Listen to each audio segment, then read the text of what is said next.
Gente, o nosso assunto, então, descubra as crenças que estão travando as suas vendas.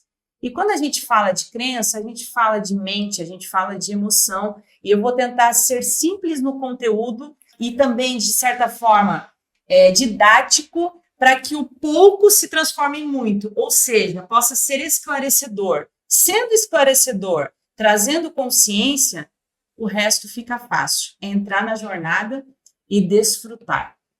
Eu quero iniciar falando de mentalidade, né? Porque crença, ela está lá na nossa mente. Ela foi formada na nossa mente. E crença, gente, não é credo. Não tem nada a ver com credo, não tem a ver com religião. E a gente vai explicar aqui o que é crença. Talvez muitos de vocês já ouviram falar. E aí, quando a gente fala de mente, existem vários conceitos, né? Mas é na mente que estão os pensamentos, que estão as faculdades cognitivas, é onde os registros, né, dos estímulos que a gente tem no externo são recebidos e é onde são formadas as percepções. Eu trago aqui uma frase que eu acho que resume muita coisa. É na mente, né? A mente é o modo como vemos o mundo, através da nossa forma de pensar. Isso é um conceito para a mentalidade também. A maneira de uma pessoa ver, às vezes, uma situação, interpretar uma situação, muitas vezes é diferente de outra pessoa. Sabe aquela divergência de opinião? As perspectivas, o olhar é diferente, porque é o modo como nós vemos o mundo, né? Para cada pessoa é de uma forma diferente. René Descartes, né, já trouxe uma frase tão conhecida, todo mundo conhece a frase: penso, logo existo. Ou seja, a maneira que eu enxergo o mundo, a maneira que eu enxergo as pessoas, a maneira que eu enxergo tudo ao meu redor, me traz, sim, uma verdade, uma existência. E aí, quando a gente olha para a Bíblia também fala, aliás, a Bíblia tem tudo, né? Se a gente for olhar, tem tudo lá dentro da Bíblia. E independente de você crer ou não crer, mas aqui a gente traz também um conceito que a palavra diz que é: os olhos são como uma luz para o corpo. Quando os olhos são bons, o corpo fica cheio de quê? De luz. Mas se os olhos não são bons, a gente tem uma escuridão, né? Algumas versões trazem trevas.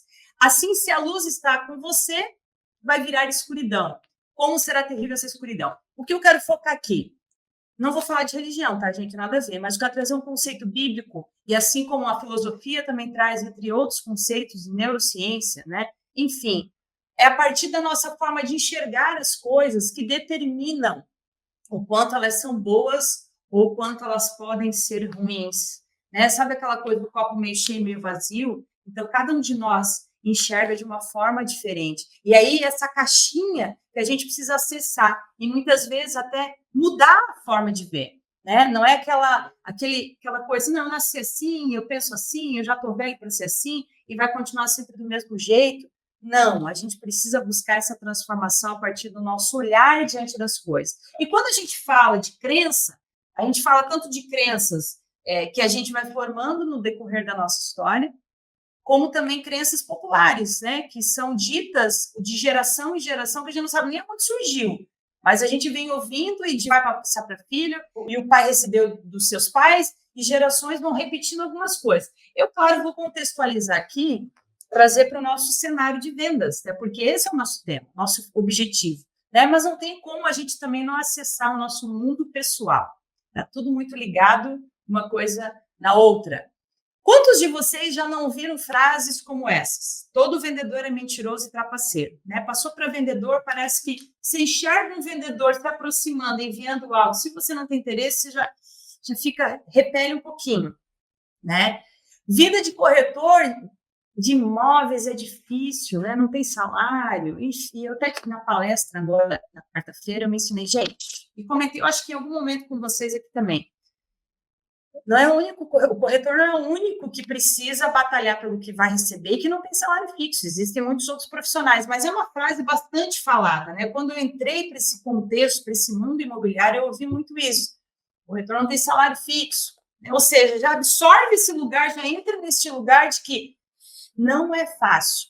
Vida de corretor é essa inconstância, hora vende, hora não vende. Isso são coisas que se falam muito e provavelmente vocês já repetiram isso e tomaram isso como uma verdade também. Não dá, mas é verdade. Eu só vendo um mês sim, outro não, e assim vai. Calma que a gente chega lá. Quanto mais barato, mais fácil de vender, né? Ou seja, o preço ali que parece que é o fator principal. Quanto mais rico, mais mesquinho, dinheiro não dá em árvore. Só vou divulgar meu produto ou serviço quando souber tudo sobre o assunto. Prefiro receber salário fixo porque eu não sei vender. Cliente só compra pelo preço. Não gosto que me chame de corretor porque tem essa fama, né? Corretor é chato, só pensa na comissão. Existe, óbvio, né? Motivos pelos quais esses pensamentos foram formados. Agora, o quanto elas são verdades, aí é uma outra história. Minha cidade é muito pequena. Não dá, mas é uma cidade realmente pequena, tá? Mas esse é o fator determinante? Tenho certeza que esse é o fator determinante. Eu já vi tantos cases de sucesso de cidades muito pequenas no contexto imobiliário, né, e que fizeram diferencial e se tornaram a maior dentro da sua região. É mais difícil se destacar em uma cidade grande, poxa, é muita concorrência, não sou inteligente o suficiente, sou muito velho para mudar, sou muito jovem, na minha região isso não funciona. Então, são coisas, gente, pensamentos, são crenças que a gente vai ouvindo e vai repetindo, vai ouvindo e vai absorvendo, e aquilo vai se tornando uma verdade. E aí vocês vão entender o quanto isso pode se tornar uma trava. Não vou enviar mensagem para o cliente porque ele não quer, não gosta. As pessoas colocam o olho gordo em mim, por isso eu não vendo. Eu, por muito tempo, eu ouvi, não, é inveja, inveja, inveja, inveja. Tem um pouco de verdade, ou melhor, de sentido em algumas coisas, sim. Agora, o quanto eu absorvo isso já é uma outra história. Eu não tenho sorte para venda, os clientes não gostam de atender o telefone, o país tem crise, por isso ninguém está comprando. O mês, aí você sabe o mês que você considera, esse mês aí é o pior mês do ano para vender. Então, todo mundo já vai preparado, dizendo, esse mês é o pior. Você já predestina, né? Vai ser ruim porque é um mês ruim. Eu tenho vergonha de vender, eu não tenho talento para venda, né? Sabe aquela coisa que a gente sempre ouve, isso aí tem jeito para vendedor, isso aí tem jeito para vendedor. E conforme o que você ouviu a seu respeito, você até entrou em vendas. Mas lá no fundo, no consciente ou no inconsciente, você não se sente capaz.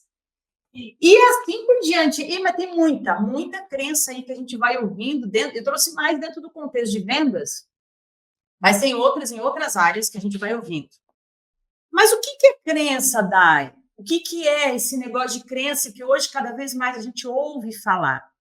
E para mim foi transformador quando eu entendi de fato, né, o significado de crença, porque eu também achava que era alguma coisa ligada a credo. Nunca fui buscar. A partir do momento que eu mergulhei nesse conteúdo, né, nesses estudos, já havia feito psicologia por um bom tempo, estudado muita coisa, mas naquela época nos falava em crença. Crença é um assunto um pouco meio que atual, assim. Se a gente olhar o significado, crença é uma programação mental e aprendizado registrado em sinapses neurais. Vamos lá. Programação mental, cada um de nós tem uma programação mental. E aprendizado feito, registrado em sinapses neurais. Lembra da sinapse? Lembra do tempo de escola que a gente falava em sinapse? Eu, particularmente, tinha uma dificuldade gigante, né, de aprender esses termos. Elas determinam as nossas atitudes, resultados, conquistas, qualidade de vida ou não, tudo. Tudo é determinado na nossa vida a partir de crença. Mas eu acho que não. Você vai entender. Tudo. A pessoa com quem você casou, os resultados, o quanto você vende ou não vende, o seu estilo de vida, sua renda. Gente, tudo é determinado pela nossa crença. Agora eu vou dar um significado mais simples, tá? Para falar um pouquinho mais simples. Crença é um significado emocional. Não é racional, cognitivo, é um significado emocional, é um registro. Por isso que aqui fala, né? É uma programação mental dada a partir de um significado emocional, um aprendizado que criou um registro. E como que ele é feito? Através de algo que a gente vivenciou, de algo que a gente ouviu com muito impacto emocional, e aí sim houve esse aprendizado e esse significado gerado, ou algo que a gente ouviu de formas repetitivas, ouviu, como as próprias crenças populares, ouvimos. Ou seja, essa crença do dinheiro não dá em árvore, por exemplo, acho que todo mundo já ouviu, né? Mas esse ouvir repetidas vezes, a gente vai absorvendo, não é ter um fundo de verdade, porque afinal de contas a gente tem que ralar muito para ter dinheiro. Então, dinheiro não dá em árvore, quer dizer, dinheiro não é uma coisa fácil. Se o dinheiro não é fácil, eu me distancio disso. E fica mais árduo de chegar até ele, né? Então, quando a gente fala, só que isso, obviamente, ele acontece aqui dentro da nossa mente. Toda esse registro, essa absorção de estímulo é aqui dentro da mente, né? E como eu falei, eu trouxe uma imagem aqui só para demonstrar, né, ilustrar essa questão da transmissão sináptica. Ou seja, se dá lá dentro do nosso cérebro, tem ali, né, um neurotransmissor e um receptor. Então, aconteceu ali uma informação, através dos dois se ligam, acontece uma informação, uma junção. E é ali que é feito a transmissão de informação, logo um significado.